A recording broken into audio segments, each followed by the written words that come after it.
Hi, guys. Welcome back. This is the fifth episode of This Is Not News. I'm your host, Jai, and today on the episode we have Needs No Sleep.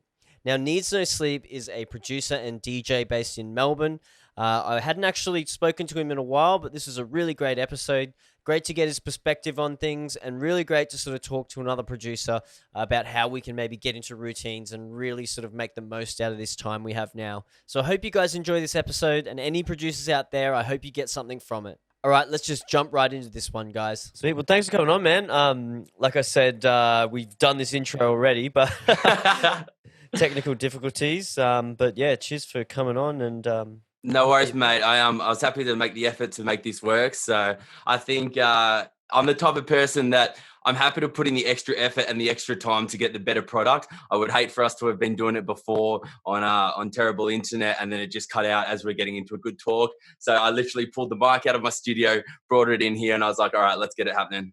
yeah, sweet. So where are we then? We are in Mum's study actually. So this is where the router for our internet is. And yeah, the speeds in here are like 80 megabyte download, 40 upload. So pretty way good. better. Yeah. Yeah, sweet.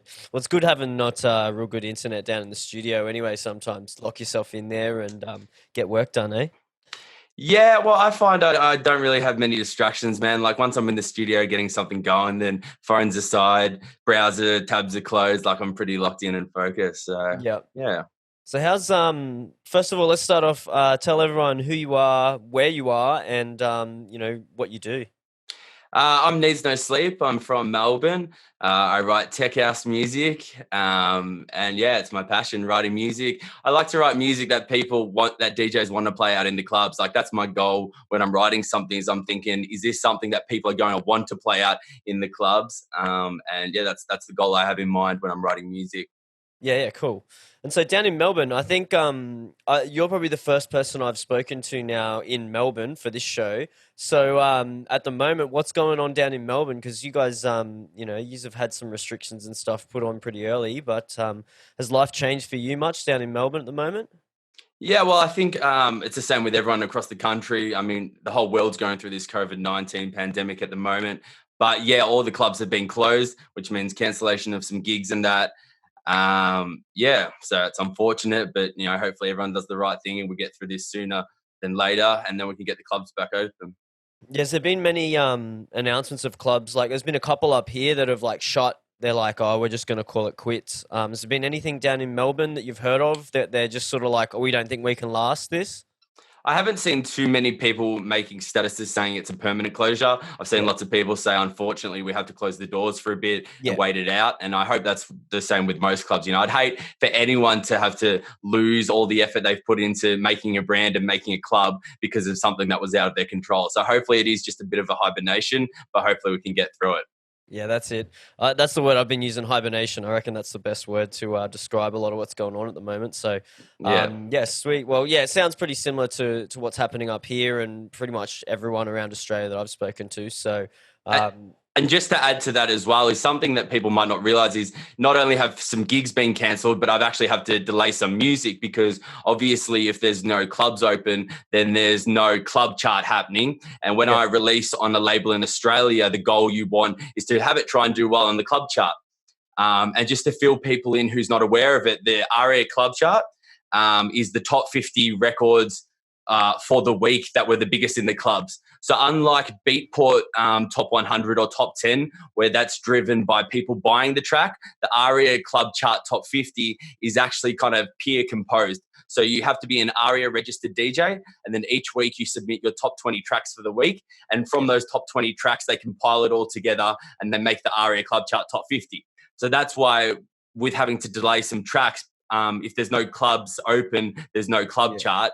And yeah, that's the main goal when you're releasing on a local label is for it to do well on the club chart. Yeah, yeah. So you said you've got some releases then. So how many releases are we talking? Like, so have you pushed back a few? Because I know you're always pumping out tunes, but like how many are we talking here? So far, I've only had to push back one. I had one ready for mid-April, and that one we've pushed back. We haven't found the date yet, but we had to push it back. The one that will be coming out next after that will be May, and that's actually on Vanilla Ace's label. He's a London-based DJ. So as I was saying, with when you're releasing locally, the aim is to do well on the club chart. But when I'm releasing on an overseas label, it's more about exposure than it is doing well on the club chart back home. So Yeah. so because that's Vanilla Ace's label and he's got a bit of a following, we're still happy to put that one out in May. Yeah, yeah. And that's the thing, And like I've spoken to a few people and they don't really know what the right answer is for release schedules and stuff anymore. Everyone's sort of like, well, like when do we release stuff now? Like, is there any? are you saying in general before pre-COVID-19 times? Are you No, talking in these in this times, I time? think, Yeah. yeah, because everyone's like, and I'm not talking specifically about like people trying to go for club charts. Like, I talked to a mate who does sort of pop music and that kind of stuff, and he's sort of just like, well, like, when is the right time to release music? It also it's a bit hard to be pumping a track and being excited to promote it when the whole world is going through this. You know, it's a bit self-absorbed or self-obsessed to be like, hey, everyone, look at my new release when so much of the world is suffering because of this crisis. So it feels a bit funny to do that. Luckily, my last release came out. It got released on Spotify on that March 6th, but it had been on promo a couple of weeks before that. So I luckily got that one in just before, the bulk of this pandemic happened. But yeah, I can imagine if you're releasing one or if you had one released last week or whatever, it would be a bit of an interesting time to try and promote something. Especially like dance music, because like you said, there's nowhere to really play it. Exactly, like, obviously, live streams and stuff, like everyone's doing that at the moment, but it's not quite the same, as pumping it out for a club and stuff like that. Because you want the support by the bigger DJs and stuff, and the people playing in the clubs. Whereas now, what I've been saying is that it's like, this pandemic's sort of like the great equalizer. It's like everyone's a bedroom DJ now. Yeah, there's no more. I've seen lots of memes relating to that. Yeah, definitely. Yeah, there's not really any more club DJs, so it's all really it's really interesting times to see, how you figure that out, how you navigate that. The main thing at the moment, mate, is I'm just working as if it's usual business. Like I'm the type of person that especially the last year, I've been really focused with writing music. I've become really self-disciplined, and I just set goals of how many tracks I want to write, and I get it done. So I've still had that same attitude. The last couple of weeks, I've got a lot of music work done, a couple of remixes, a couple of original tracks. So in that regard, I've still just kept going forward like nothing's happened. But yes, when it's going to come to the release schedules, it's still a bit unprecedented times. Definitely. Yeah, that's it. It's interesting because I remember when I met you, I can't remember what the gig was called. You were up in Brisbane. It was that day party. Yeah. It was New Wave, was it? New Wave? Is that what it was called? I can't remember the name of it. Yeah. But it was a cool party. I think a heap of guys from down south came up. I think it was co-hosted by a group down there. So, but yeah, when you came up, I remember you said, "Oh, I'm more of a producer than a DJ." That's how you what you said about yourself when you said that to me. Why do you say that? Is that because you started in production, or is it just... No, it's actually the opposite. I started off DJing house parties and everything because I just fell in love with dance music. This is back in 2012, and so I did a lot of house parties going through high school, and then I started to DJ clubs when I turned 18. But the reason I like to introduce myself as a producer is that's how I like to introduce myself is I'm Needs No Sleep. I write this sort of music, not hey, I'm a DJ, because it's such a cliche term that people throw around. It's every second man and his dog says they're a DJ. So I like to just kind of separate myself as I put a lot of effort into producing, and that's why I introduce myself as a producer. But I think as well is I haven't always had this same work ethic. It's only been these last 2 years that I've just sort of flipped a switch in my brain of, this is what I want to do and I want to be the best at it. And I've just really committed myself and been disciplined to try and achieve some goals. Because before that, I was dabbling around and I was still producing music, but not to the level or the schedule that I am now. Like, from 2012 to maybe 2016, I was putting out one track every 3 months or one track out every 4 months. And it was just enough to get by. And I was playing a lot of gigs and stuff, but I wasn't putting out as much music. And then when I started this Needs No Sleep project, I'm like, hey, I want it to be all about the music and I want people to like the brand for the music that I write.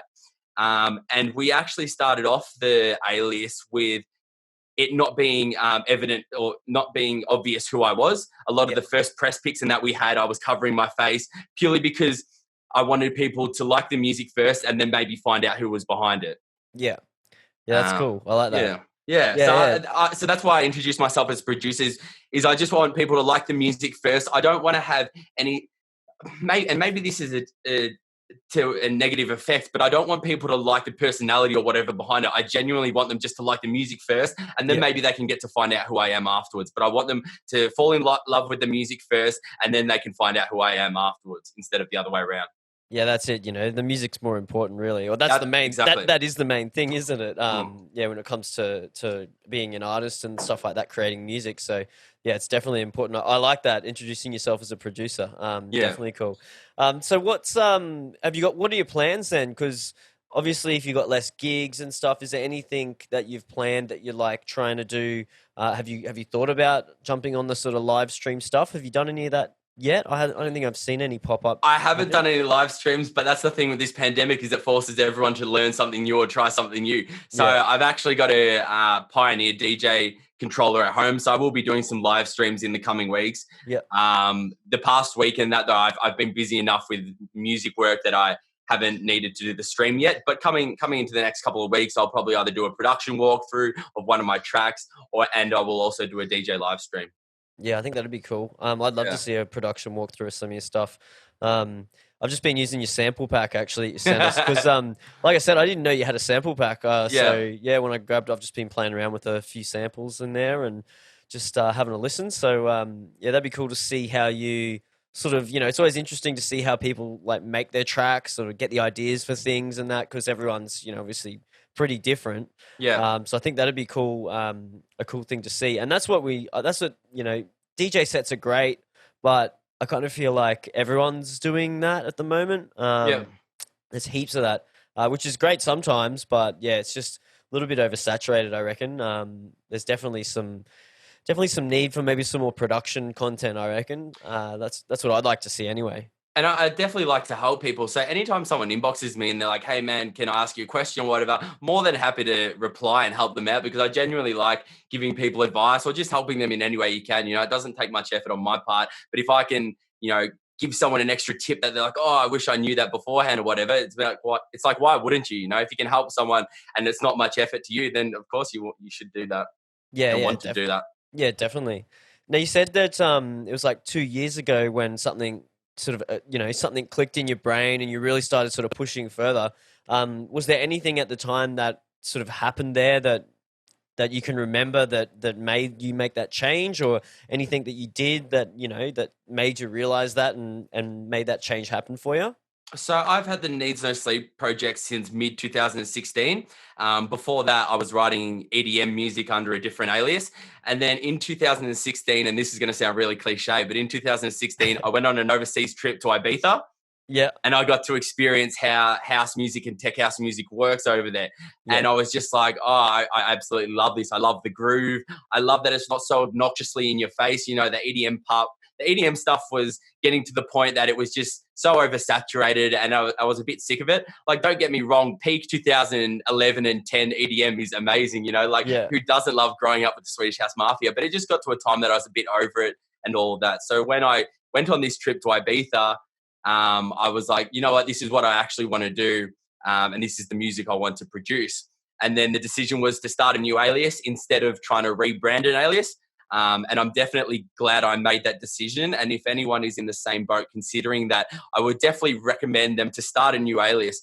One, because you're able to create the narrative, or you're able to control the narrative of the new brand. If you're trying to rebrand something, you're still going to have a lot of people that are confused what you do. They're like, oh, is he doing the old stuff or is he doing the new stuff? Whereas if you start a whole new brand, you're able to control that narrative from the start, and there's going to be no confusion in what you do because it's a brand new alias. And yes, there's the downside of not having the followers and fan base that you've spent a long time trying to gather up. But to me, looking back at it now, I'm glad I made that decision, and it was definitely the right decision for me.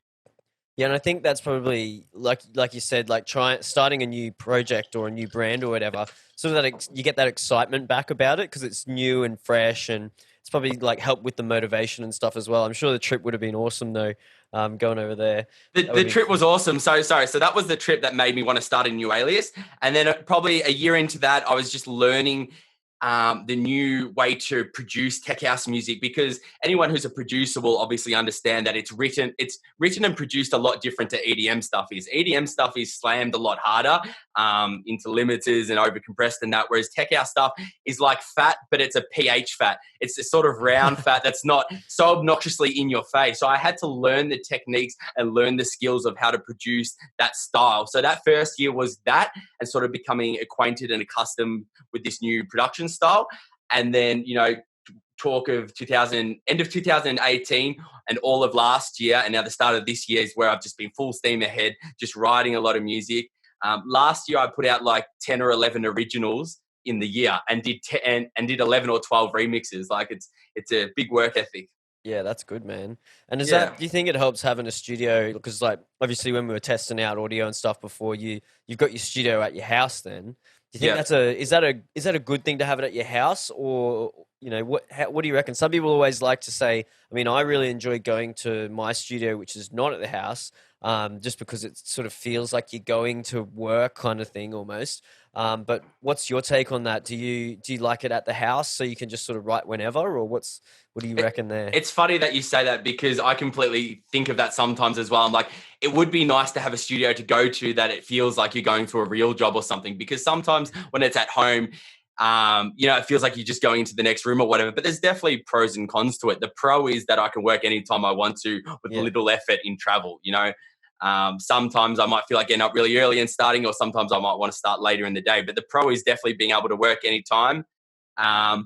It's not a con. You just have to become disciplined enough to force yourself to go in there. Sometimes people can become lazy because it's at home and they fall out of a routine. But I think it's just about becoming self-disciplined and forming a routine with yourself, and just making the effort to get in there. So I enjoy having the home studio. I think it's a great thing, to be honest. I've put a lot of effort into sound treating it. I've got some acoustic panels on the walls, and I actually built some bass traps myself. So I've got a pretty well treated room. And that's one of the benefits, and one of the reasons why I'm able to get my mix down sounding so good is because I've got a really good room to mix in. So I definitely consider that a huge positive. Yeah, that's definitely something that's always, and it's even good to, even not for just mix downs, but when you're actually writing, to actually, hear what you're doing when you're writing something. Because I often will write stuff at home, like in my room here, and it sounds shocking in here. But then you take it to the studio, and it'll either sound way better in the studio than here, or way worse. It's usually way worse. Yeah. I couldn't imagine writing not in a studio. Every time I write something, it's in my home studio, so I know how it's going to sound. It would definitely be a bit surprising if you're writing on a laptop or something, or headphones, and then you think it sounds cool, and then you take it to the studio and it doesn't. So no, I really enjoy it, man. If I honestly I had to pick going to a studio or having it at home, I'd still probably pick having it at home, because I'm just able to get so much done, man, and it's the flexibility that really works for me. Yeah, that's it. And it's going to be great now. Like, if you can't really go out and stuff, I'm sort of like, oh, it's great. I'm going to have time. Well, I'm still working, but I might have time to do more music and more other stuff. But it's like, damn, all the sound treatment and stuff and good speakers and everything, they're all at the studio.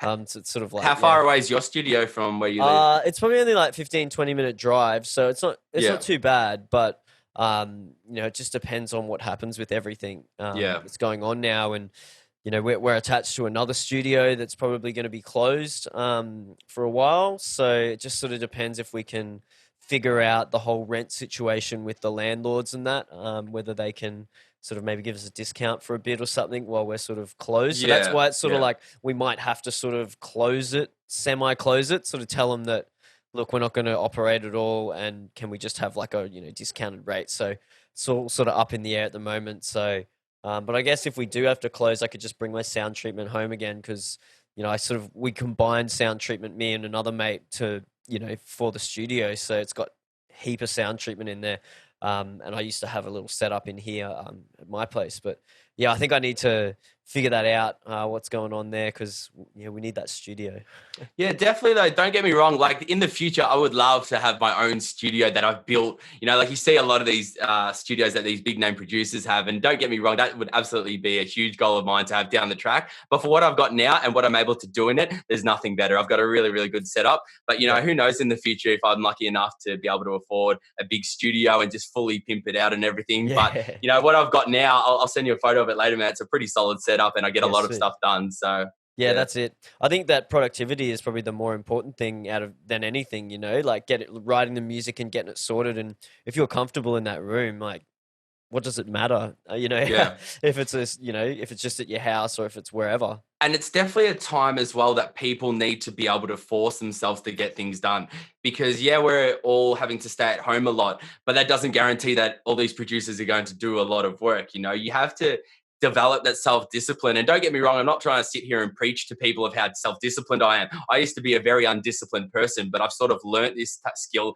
and grown this talent that I can sit in the studio and get a lot of work done. So I hope, like anyone that's sitting at home over this, sort of quarantine time, will force themselves to get in there and either learn upskill and learn some new talents, or just get some work done. Yeah, yeah. Is there any advice you've got for people then maybe to try and develop that you know, that routine or whatever it is that sounds like something you were saying, like a routine is sort of something that helps you. Is anything else that you can, you know, maybe give some advice to anyone who's maybe not had the time to just sit down now, and now that they do, it's like, what do you do to make You yourself just do got to it? make it. You just got to make a start, man. Like a Yeah. lot of people try and get into music production, hoping that they'll be able to be a world class producer within 6 months. And you've got to kind of destroy that illusion that will be able to happen, because it's a marathon, not a sprint. Yeah. Like I still thought that back when I started, but like here I am 7 years later, and I'm only just sort of getting to the point where I'm happy with the stuff I'm putting out. So, Yeah. but you've got to make a start somewhere. So if you're even thinking about doing it, it's worth making the effort and just trying to learn something new every couple of weeks. Just finishing tracks. Like if you start an idea, try and flesh it out. Even if you don't want to release it, it's worth just finishing it so that you go, oh, look what I've done. I actually completed something and I got it done, instead of just starting a heap of different project files. And I guess as well is, if you're disciplined in other areas of your life, then it will reflect into your music production. I'm also someone who likes physical exercise and training, and I've been going to the gym since I was like 18 years old, and that's something I've done at least 4 times a week, every week since I was 18 years old. And I Yeah. guess having that discipline in that area, I translated into my music production of being able to stick to a schedule of things that need to be done. Yeah, that's it. Yeah, it does sound like you've got that discipline thing sorted by the sounds of But it. but I wasn't always. So I don't want to sit Yeah. here and preach to people Yeah, about, yeah. oh, this is how discipline you have. You can learn how to be disciplined and just get a good work ethic, because I was the type of person that used to have that. So if I can do it, then anyone else can do it. Yeah. Yeah. I like what you said about you know, just starting. Like sometimes that's what it's like even when you do, you know, how to produce and stuff like that, and it's like, oh, where do I start? And so as long as you just start something, like usually ideas will come, or you'll go, oh, I got to do this part of the song still, or I got to do, you know, I got to do the sound design on that, or I've got to do some EQ on that, and then it sort of just rolls on, and you sort of, once you get that roll on, it's sort of, you know, you just keep going, and you get more ideas and stuff like that. I actually find that usually, if I've done a few days consecutively of where I've worked on stuff, I usually like the fourth, fifth day of doing stuff, way better ideas, like things just sort of happen like a lot easier for me. Do you find that, I suppose that you're in that routine where you're just constantly doing stuff, so that's probably, you're probably just getting No, all those ideas. I completely relate to that statement you said, and this is Yeah. actually what I actually love talking to other music producers about these topics, because you say so many things that I relate to. Because even now, I'm the type of person that getting in the studio and even just starting something can be a bit daunting sometimes and be a bit scary. And if you start off on a rocky start, you're like, oh, do I even know what I'm doing? Am I even good? We all still have that sort of fear of being not good enough or not knowing what to do, but it's just starting something and then pushing on through. And then the amount of times that some of the best stuff I've made has been because I've stuck through it. And like you're saying, on the fourth day, like you have a couple of days and you're like, oh, this is okay. The next day, this is okay. But on that third day or fourth day, you're like, this is the greatest thing I've ever written. But Yeah. that was only possible because you had those 2 previous days putting in the effort and putting in the work there. But that sentence you said is completely relatable, man. Is I still sometimes feel, oh, I'm not that good. I don't know what I'm doing. Yeah. Even when I really do know what I'm doing. But that's just that's how you feel being a music producer. Is you're always very self-critical of yourself and very unsure. But yeah, you just got to get over that fear and just make the start, and you'll find it does a lot more for you than not making the start and sitting on the couch. Then what have you got to show for it? So Yeah. And I Yeah. think the other thing is like, because you're always in this, well, usually you're in the studio by yourself. So it's like you don't have, it's not like DJing where you've got feedback, where, you've got someone or the crowd going, oh, that's cool, that's really awesome, and dancing and stuff like that. Like you can read the crowd and judge if what you're doing is any good, really. Whereas when Yeah. you're in the studio, you're by yourself and you're like, I think it sounds good. I think it's a dope bass line. Like, and then, yeah, or you've No, listened to it. you're Like, completely right there. And that's why it's good to have a good group of producer friends, probably 50-50. Have a 50% producer friends that can go, oh, yeah, that's pretty cool, man. I like that. And then 50% just punter friends who just like dance music but don't yeah, understand the technical side of it, because then they'll tell you from their own personal like vibe where they're like, oh yeah, I really enjoy this, I'll dance to this, or nah, it doesn't get me yeah, dancing. Whereas the producers will be like, oh yeah, that's technically done well and that technically sounds right, but then it's cool to get the opinion from your punter friends that are just like, yeah, they'd go well in the clubs or whatever. yeah, yeah, So it is funny because sometimes some things I've written, I've gone, oh yeah, this is okay, and then I'll send it to a couple of friends in the industry, and they'll be like, mate, this is the best thing you've ever sent me, or whatever. And then that makes me actually like the track a bit more because yeah, someone's told me they really, really like it. I yeah, started off going, oh yeah, this is okay, and then maybe a DJ that I've sent it to that I actually really respect goes, mate, this is the best thing you've sent me, and then I'm like, oh, maybe it is actually pretty good, and it's yeah, kind of funny how that works sometimes. But it's yeah, all mind games in the studio, man. It really is a lot of the stuff. You just gotta, yeah. yeah. Remove yourself as an obstacle, and you'll be able to get a lot of stuff done. Yeah, that's it. That's it. Is there anything that you like talking about starting with stuff? Is there anything that you like starting with when you're writing music? Like, do you always start with the same thing, like the same thing, like a bass line or kicks and stuff, or drums, or do you try melody, or what's your approach? I would probably have to say 80% of the time I would get a cool drum beat going, and then I would just loop that drum beat. And then once I really like the groove of the drum beat by itself, I'll get my MIDI keyboard out and then I'll start playing some bass lines into it. And then it usually just comes from there. Yeah, I would probably say 80% of the tracks I've written have started with a kick, a drum loop, and then I play in the bass line. yeah, I'm a big bass line guy. That's what yeah, I like. That's what gets you moving in the club. So I like to make sure that I've got a good groove going with that. And then probably the other 20% of the time, maybe I've played a melody first and then I built some drums around it. But the majority of the time, I would definitely create a drum loop and then start playing a bass line into it. yeah. That's probably the same with me. But I think I'm gonna try start doing some other things as well, like experimenting with a bit more of that, like melody first, or starting with pads or like something random like that. Just if I've got more time at the moment, and because I'm in my home studio here, it's like the low end's really like hard to work with because it's like you can't really hear what you're doing because of all the um, you know my room is just not designed for low end. So I think that's what I'm going to try and It, sort of it, experiment with a bit. it probably also depends what type of genre of music you're working or writing. If you're writing Definitely. some pop stuff, probably not going to start with the drums first. Probably going to start with a catchy lead or a catchy melody or something. Yeah. But for the tech house stuff that I'm writing, where it is groove orientated and groove driven, you're probably going to start off with a drum loop that makes you want to dance even without a bass line playing. So I Yeah. guess I just add that little tad bit of information there. Is it Yeah. depends what type of genre of music you're writing first. Yeah. That's definitely super important, man. So you said you got a release that you've pushed back. That's probably sometime in April going to come out. And then one in May. Any remixes you've got? You said you've sort of pumped out a few remixes last year. You got anything? You don't have to tell us who for or if No, anything that's like okay. I that. can I Or can tell you who it's yeah, for. I do have a couple of remixes. I've got one for Vanilla Aces label that will yeah. be coming out in May. I've done one for Crude, the Australian producer, Mm-hmm. that will be coming out in July, I think, or whatever. That was a cool remix I did for him. Yeah, And then I've got a couple of remixes to do, which is what I'll probably be occupied with this week. yeah, But those are the two ones that I've finished, and I've got the master for then. I've got that original release in May on Vanilla Aces label. And then after that, I'll be doing another release on Asterix in about mid-June promo, early July release. yeah, And then I'll also have a B Rich release after that one. So those are the next three that are locked in.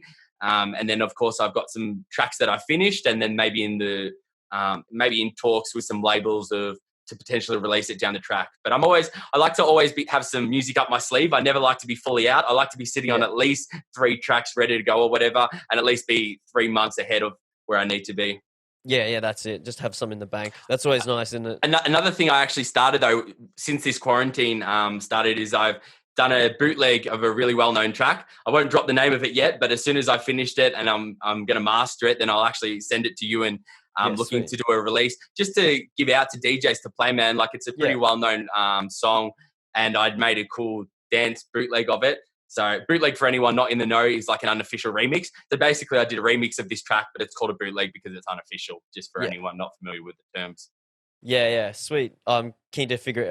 Well, I'll send I'm it to keen. you after. I'll send Yeah, it to yeah, you after anyway, man. I just yeah. I'm don't keen want to to hear what announce it it is. just yet until I've got Yeah, it all finished good. and Yeah, do a everything. proper release for it and Yeah, stuff. Yeah, yeah. yeah, cool. Now I know. Obviously, we've connected over a bit of UFC talk as well. We've even talked about doing a bit of a live stream one time and sort of talking about an upcoming card or something. So maybe this is a cool time to maybe talk a little bit about that. And it's a bit unknown at the moment if the old Khabib Ferguson fight's going to go on. I think I saw recently that they're going to try do it in like an Indian reservation somewhere over in the States.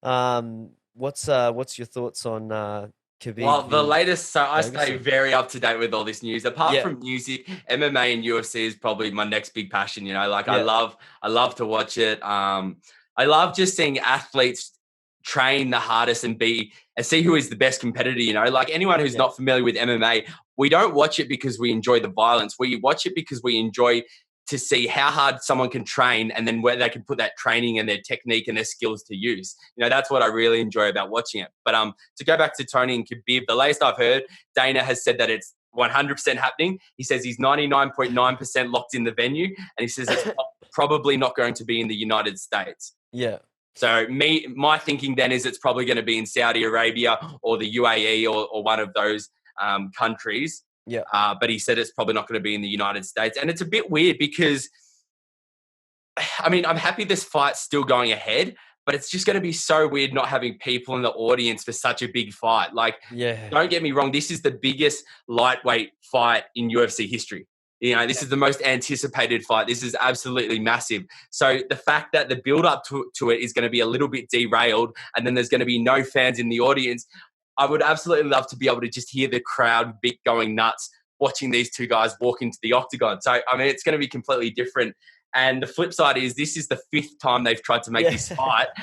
And a global pandemic decides to break out and almost derail this fight as well. So you would almost think that this fight is cursed if this is the fifth time they've tried to make it. yeah, And it's almost this close to not going ahead because of something out of their controls. It's not even a yeah. fighter injured. It's something completely out of their control. But it's definitely the most anticipated and the most important fight in lightweight UFC history, without a doubt. Yeah. So who you got then? What do you reckon's going to happen? I'm just happy to be able to hopefully watch the fight, man. I'm not going to Yeah. try and pick a side. I could make cases for both fighters. I Yeah. could say Khabib is undefeated for a reason because he is just such a phenomenal grappler. The amazing thing with Khabib is that everyone knows what he's going to do. He doesn't come into that octagon with any new tricks up his sleeve, any new talents. He goes in there and does the exact same thing he's done in all the previous fights, Yeah. but nobody can stop it because he is that good.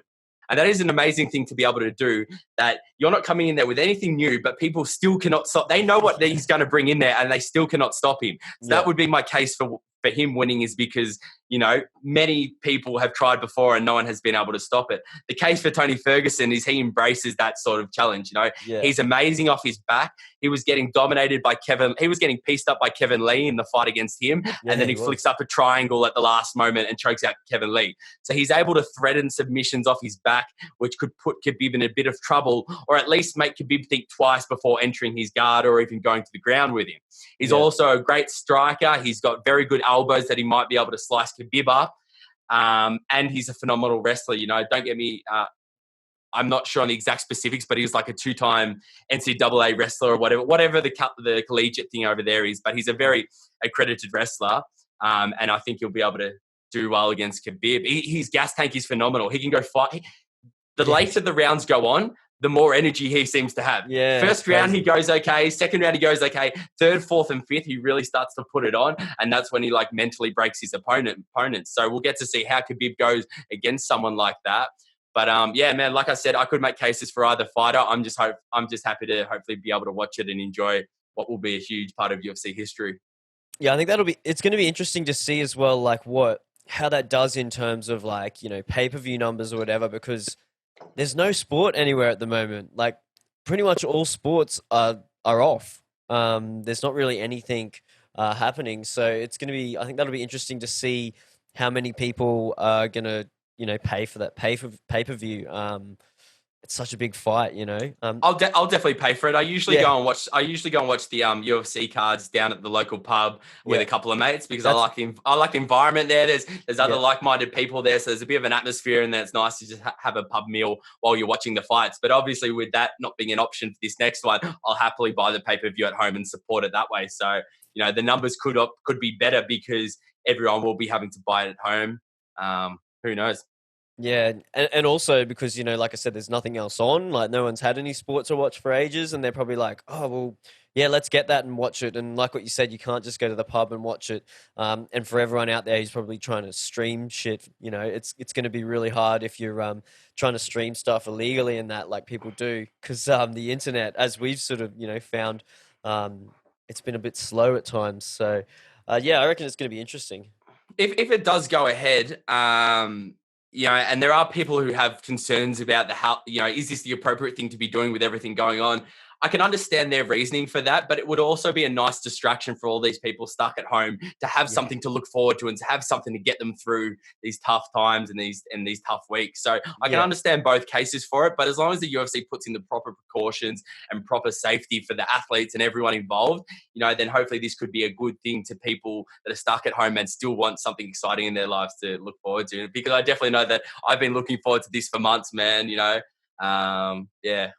Yeah, it's just that fight that just everything keeps going wrong for it. Hey, like just yeah. injured knees and not making weight and stuff like that. And it's been shocking. But yeah, definitely exciting. I think he's like Ferguson's definitely like if anyone is going to be Khabib's kryptonite, it'd have to be Ferguson. Like his scrambling, like between transitions and stuff is just like crazy good. Like some of the stuff And that he pull off. Like yeah, exactly, and he's comfortable off his back because, yeah, like it or not, Khabib's going to take you down. yeah, No matter how good a wrestler you are, Khabib will take you down. So fighting someone who is comfortable to be taken down and comfortable on their back will present an interesting challenge for Khabib. Because we saw with Dustin Poirier, he spent the whole fight just trying to get back up to he wasted so much energy trying to get back up to his feet, and then Khabib would just take him down again. So yeah. Tony might not try to get up straight away. He might be happy on his back and happy trying to threaten submissions or even elbows off his back. So it could go anything could happen with that. Yeah, that's it. I can't believe they actually had it in. I think it was in New York originally, wasn't it? Yeah, yeah, And in I was just like, oh Brooklyn. man, that's gonna get stopped by the doctor for sure. There's gonna be blood, and like there's definitely That gonna was a be that was a blood. big concern. A lot of people were Yeah, concerned about that as well. Yeah, yeah. I was yeah. like, don't put it there. So yeah, interesting to see if it does go What's may ahead. I ask you? What's your reason that you enjoy MMA? So I've said why I like it. What got you Yeah, into it? I love the strategy. I love I really think that I'm a bit of a Joe Rogan fan, as I know you are as well.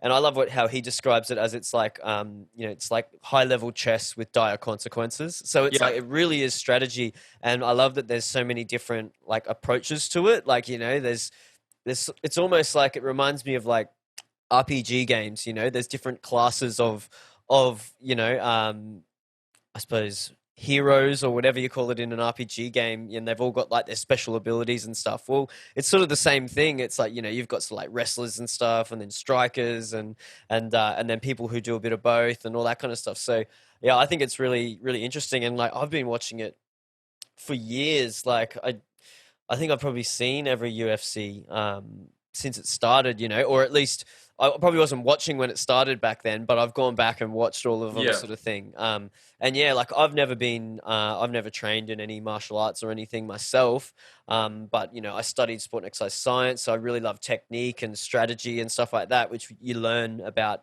in that. So yeah, that's why I've just always loved the strategy of it, and that there's so many different ways to win and to lose. But yeah, I think that's why I love it. And sometimes you see the underdog get up, and it's amazing to see that happen. And yeah, I don't know. I think it's just that diversity, and you never really know what's going to happen in it. Yeah, I completely agree with you, mate. It's really cool because there are so many different ways to win.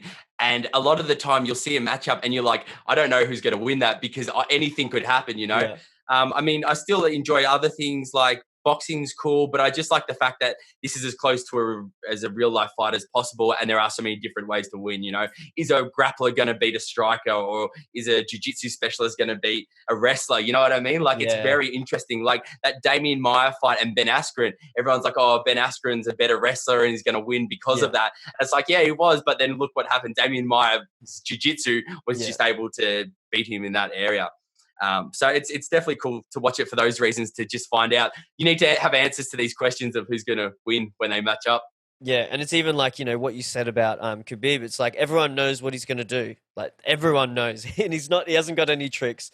It's just the same thing, but no one's been able to stop it. Like, that's super impressive. And then you have people who do pull out these crazy, like tricks and or things that people haven't seen before, or that's something that's totally new to their game, and sort of puts people off and puts them on the back foot, or come in with a different game plan, or just a really well thought out game plan, and that's why they win, because they can stick to that. I think it's just so interesting that there's it's anything can happen. That's why I've always loved it. Yeah, I definitely agree and relate to that, man. Definitely. Have you trained in anything at all, or do you train any martial Yeah, arts? I've been doing some jiu-jitsu and kickboxing for the last 2 years down at a gym near mine, XFC in Carrum Downs. Partly because I just really wanted to get a better understanding for martial arts. When you're watching it, you can understand a bit, but you can understand a lot more by actually getting in there and practicing and doing the techniques. So that's been great, man. It's really good for your growth as a human, I think, to do things that kind of that make you nervous or make you a bit fearful. Like before I went down there, the thought of going and training a martial art, it was a bit daunting. I could do it, but I'm not sure about it, whatever. And now that I've made the decision, I'm like, this is the best thing I've ever done. Yeah, you love it. I think voluntarily doing something that's quite a difficult task makes you better as a human being. Like I voluntarily go and do something that's really hard, so that when I come out of that, I have this feeling of like, oh, if I can do an hour and 45 there, I can do anything else. Like music's easy compared to that, because I just did an hour and 45 of this really physically intense activity. So it's definitely good for your body physically, like you stay in shape, you can burn a lot of fat, burn energy, and then it's good for your mind mentally, because you're doing a really hard challenge voluntarily and you're getting to see yourself get better at it. Like that's something really cool with learning new things, is seeing yourself not know anything at the start and then just watching your progression. Like with music, I've been doing it for a while now, so I'm still trying to learn new things in that, but I'm not seeing the huge progression that you do in the start, because I've already had that happen. So when I'm learning something new, I get to enjoy that feeling of starting from the start and not knowing anything, and then slowly progressing a little bit more at it. So I would always recommend to anyone considering learning a martial art. I think it's great for you mentally and physically. And definitely recommend it. Yeah, I like that idea of doing stuff that you're not good at and seeing that improvement, because it sort of just reminds yourself like how much better you can get at something. And even with like production, like you said that you've been doing it for ages now and you don't see those big progressions. But I bet if you look back like a year at what you were doing back then and what you're doing now, you'll actually look back and go, oh, actually I have made a big improvement, but because it doesn't feel like it, because it's those small changes of doing it every day.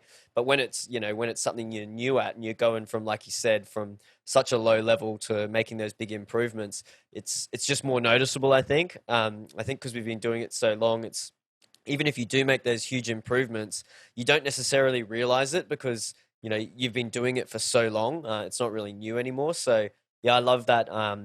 Trying to do new stuff. Like I did like yoga for a year and a half, for a bit, just trying to do something new. And I was just like, oh man, yoga's crap. Like I don't want to do yoga. And then I went and like tried it and I was like, oh, it's actually cool to get better at something. So I'm thinking of doing something like maybe like drawing or something weird. Like I'm terrible at like visual art stuff, but it's like what you said, do something that you're really bad at so that you can, or not good at yet, so that you can see that improvement. I love that sort of that mentality. I think that's a really healthy thing to do. Yeah, for sure. Yeah, I think you should always try and put yourself regularly outside of your comfort zone, because it's good for your growth as a human. Do things that you're not completely comfortable with, and if you do find yourself too comfortable, then put yourself out there, try something new, try Yeah. something that you're not familiar with or not comfortable with. I think it's just good for growth as a human being, man. And Yeah. that's cool that you relate the same. I think those are probably some of the key attributes of people that succeed in things is these type of mindsets that we're talking about. Just having an eagerness to try new things, having an open mind to learn new things, not think you're right all the time about stuff, and just being open. I think is a similar attribute that I'm sure you'd find across anyone that's like doing well in their field.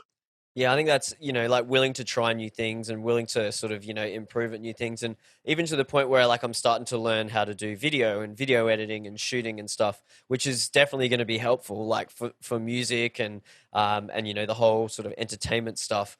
But that's something that I always thought, oh, I'll never learn to do that. I'll just get someone else to do that stuff. Like, if I need that, I'll get someone else to do it. But now I'm like, no, why would I think that? Like, why don't I just learn to do it? So I'm really loving that at the moment. Yeah. That's awesome to him. It really is. And I think podcasts have a lot to do with people opening their mind to new things. Like I love listening to, maybe Rogan as an example, when he has guests on, and I just like listening to their story about how things weren't always great for them, but then they went through tough times and now they're able to push through and persevere with it and succeed in whatever their field is. Because a lot of the time, like before I was listening to podcasts, you think people have just always had it good on the way up. Yeah.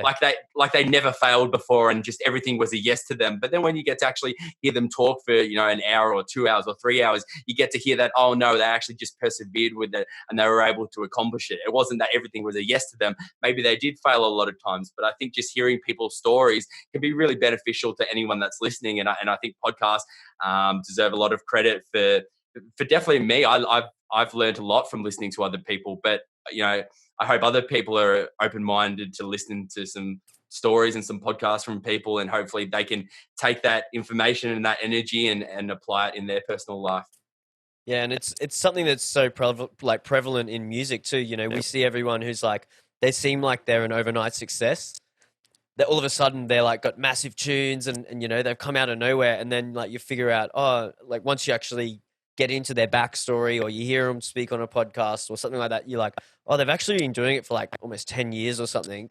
Definitely. They didn't become like, it wasn't like they started 6 months ago, which is what everyone sort of sees. They're like, oh, they've only just started. Like, where were they before? And now they're massive. But it's like, oh no, they've definitely got, done a lot of work to get there. It's not something that's just bang, you're there. So I think it's important for people to hear that message as well, like especially for music, because it's everyone's No, I definitely agree with that, man. And a lot of people have asked me, and I've had this conversation with people, is I'm never trying to make that just one track that explodes and I become a well-known name. I'm all about the journey of making lots of tracks and slowly getting more followers along the way and slowly getting more people to listen to my stuff. I don't want to just blow it overnight, have this one huge track, and then you've got to live up trying to reach that track with every following one. I like having a backlog of catalog so that as people do find out about my artist, about my brand, then they can go back and listen to all the stuff I've done and go, oh yeah, this guy's been doing it for ages and he's got this music to prove it. So I definitely agree with you there, man. And yeah, that's just how I've explained it to people when I've had this conversation. Yeah. No, it's good. So back to just quickly before we get off UFC stuff, any other favorite fighters you've got? Anyone that you you really get behind in the UFC or MMA? Doesn't have to be UFC specific. No, I mainly watch the UFC, that is the ultimate fighting championship. When I'm sure if you're a fighter and you want to get into an organization, it's the UFC because all the greatest guys are there. A lot of these other leagues are good at maybe developing talent and then they move on to the UFC. But if you're being completely honest, the UFC is where you want to go if you want to be the best in the world. I love supporting the Aussie guys. I love Robert Whittaker.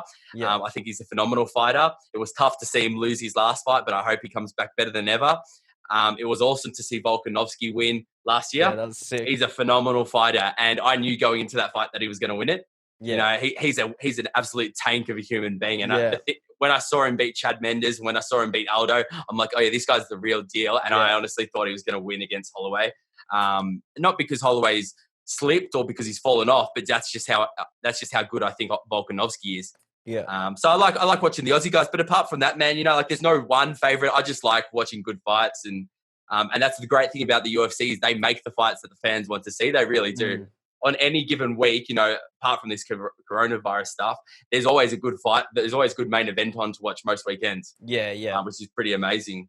But I've only probably been watching the UFC for the last 3 years or something. So the thing that I've got to be able to enjoy is I've subscribed to UFC Fight Pass, and I go back now, and there are plenty of fights that I missed because these are all before I got into it. So anytime I hear someone mention a good fight or whatever, I've actually got this notepad on my phone where I'll write it down, and then I'll go watch it on Fight Pass later. So that's been pretty cool to go back and watch some of these fighters. Like I might know their name now, but I might not have known their come up story or whatever. So I go back and watch the fights beforehand that I haven't seen, which has been pretty fun. Yeah, that's cool, man. Oh, that'd be awesome to be able to do. Yeah, I mean, it's great that... Do you have Fight Pass? I used to have it. I've just I just got rid of it recently, but I did have it. Yeah, it's only $10 a month, so I can justify that, man. I at least watch a few fights to justify that, man. Yeah. And even like I used to even just watch all the prelims and everything as well. Just have it on, and you just watch it while you're doing something else. Sometimes it's good just to have it there sort of to watch, and if it's not big fights or anything, because a lot of those early card fights, like they'll go the distance and they may not be super exciting the whole time. So you can sort of just have them there in the background sort of going on and watching them. So, but yeah, no, I definitely enjoyed having Fight Pass just to be able to have that. Now it's like, there's a fight night on, but I can't watch it, it's definitely a good little product, and $10, it's not much really. Yeah. And it means you can buy the pay-per-views and watch them through that as well. Like, if you don't have Foxtel or whatever it is. So yeah, it's definitely pretty good to have that. So I've got a few questions here that are a little bit these are sort of the fun questions of the show that I've been sort of asking everyone that comes on this new show. So let's get into a few of those. Cool. So the first one that I've been asking people, and I don't know if you're got a partner or if you're single or not, but I myself am single. So the first question is, how can you take a girl on a first date in these corona times with social distancing and things?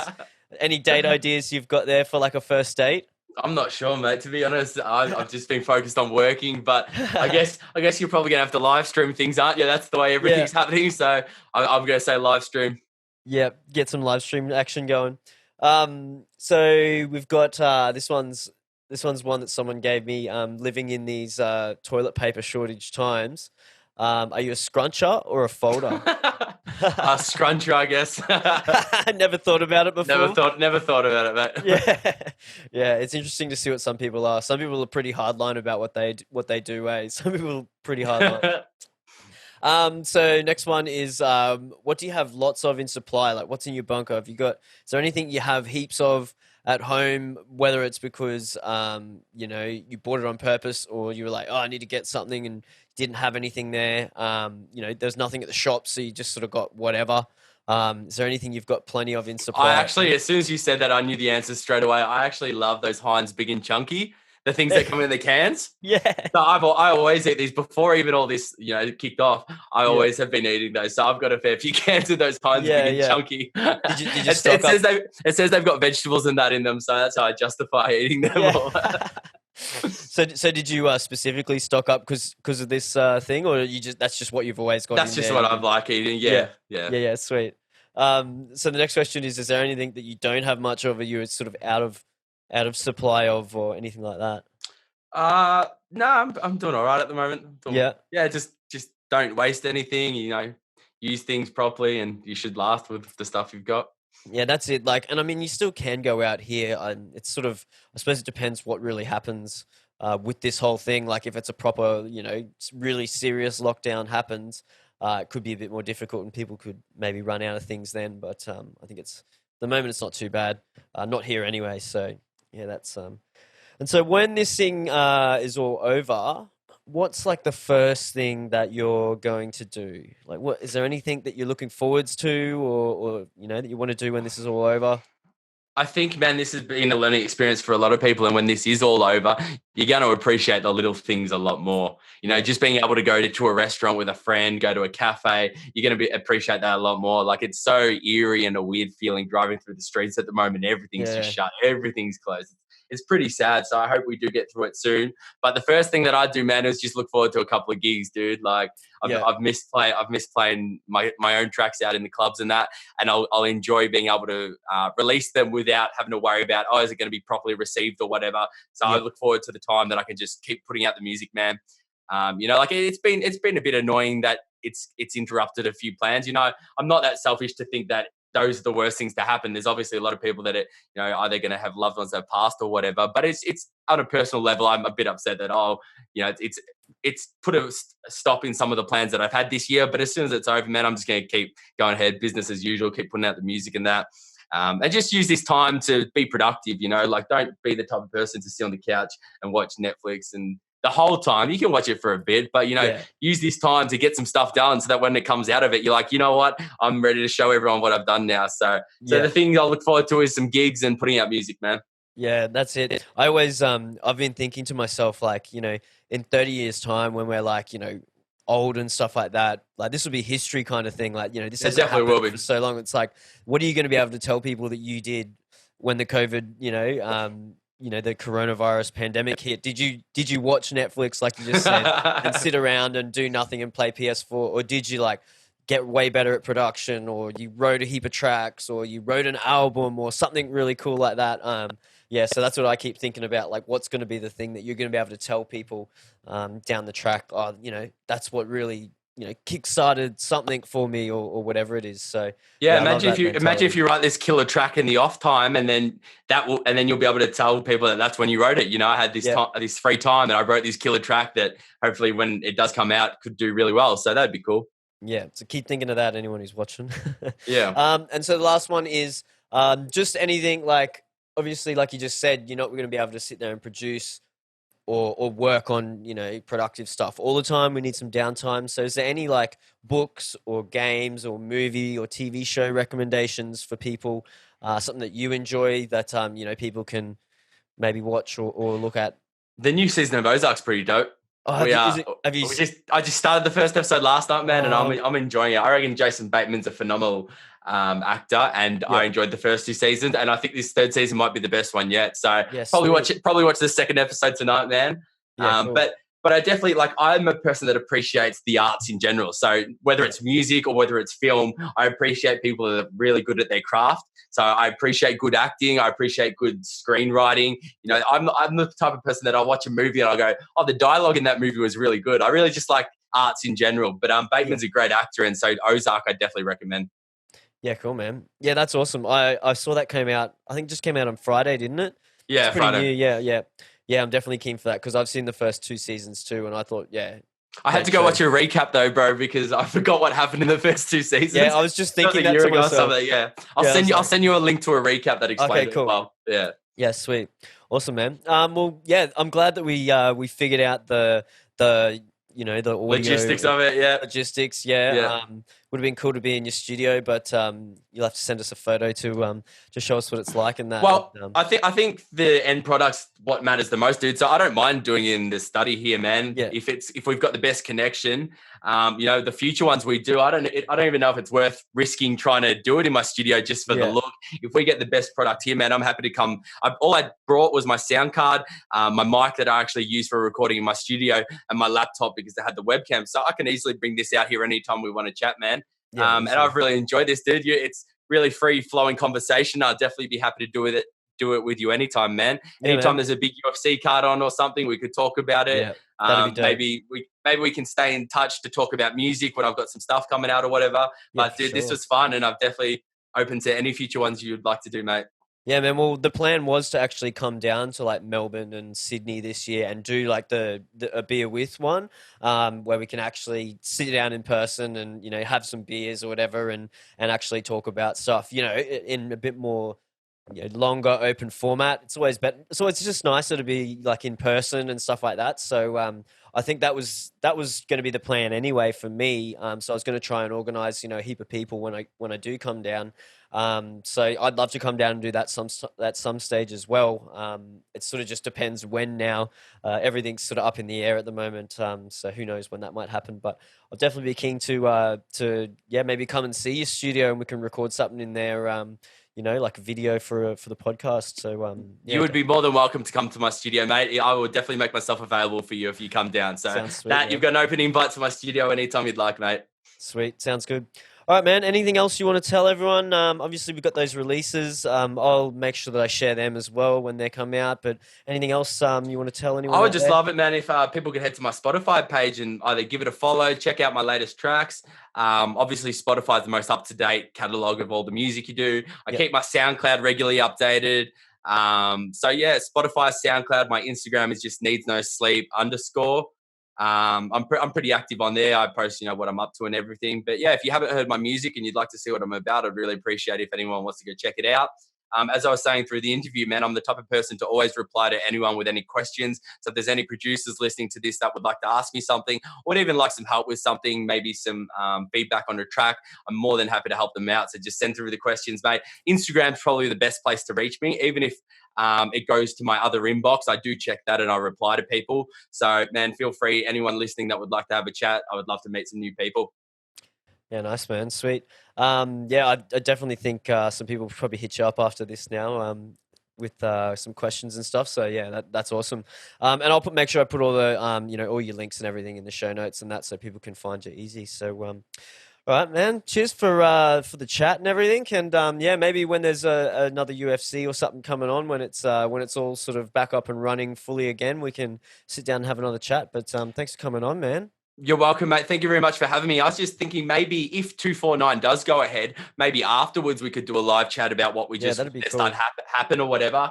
Yep. I think maybe a show afterwards chatting about it might be more beneficial than beforehand, because beforehand, I don't know. I just feel like if we watch it, then we might have a bit more to talk about. So maybe afterwards we could talk about that. But thank you very much for having me on, man. I really enjoyed chatting to you. It was really good. Yes, sweet. All right, cheers, man. Stay safe, eh? Thank you, dude. See ya. There we go, guys. Another one sorted. I hope you guys really enjoyed this one with Needs No Sleep. It was a great chat. We talked for a little bit afterwards, and we're definitely keen to do some more of these. Make sure you like this episode. Definitely make sure you subscribe so you can stay up to date with all the episodes as they come out. Also, make sure you guys check out Friday Knockoffs. It's a new concept that I'm running where we all get together on a Friday evening and have some drinks and hang out in a web chat. So if you want to get involved, make sure you go to the website. All right, guys, I hope you're having a great day or night, wherever you are, and I'll see you guys soon for the next episode.